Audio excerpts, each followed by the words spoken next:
उपवासाची थाळी. आज आपण आषाढी एकादशी निमित्त बघणार आहोत उपवासाची थाळी.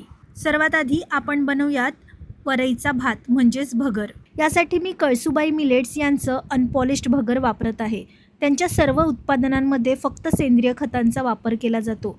कोणतेही हानिकारक केमिकल्स नसल्यामुळे ही उत्पादने आपल्या आरोग्यासाठी आणि लहान मुलांसाठीही उत्तम आहेत. सर्वप्रथम भगर स्वच्छ धुवून घ्या. कढईमध्ये तूप गरम करून त्यात जिरं, कढीपत्ता आणि हिरवी मिरचीची फोडणी द्या.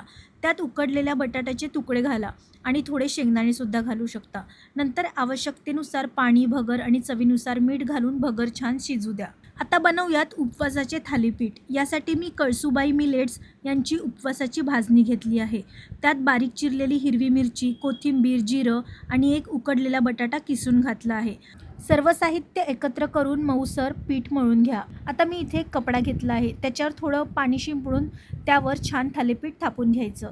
नंतर गरम तव्यावर टाकून दोन्ही बाजूंनी सोनेरी रंग येईपर्यंत छान खरपूस भाजून घ्या. आता वाढूया उपवासाची थाळी. गरमागरम भगर, खरपूस थालीपीठ आणि त्यासोबत शेंगदाण्याची आमटी. आवडत असेल तर एखादी खमंग चटणीसुद्धाही वाढू शकता. याशिवाय कळसुबाई मिलेट्स यांचे रोस्टेड राजगिरा फ्लेक्सही आहेत. हे तुम्ही थेट खाऊ शकता किंवा उपवासात कुठे बाहेर जात असाल तर सोबत कॅरीही करू शकता. खूपच चविष्ट आणि पौष्टिक आहेत. तर अशी ही आषाढी एकादशीची परफेक्ट उपवासाची थाळी नक्की करून बघा.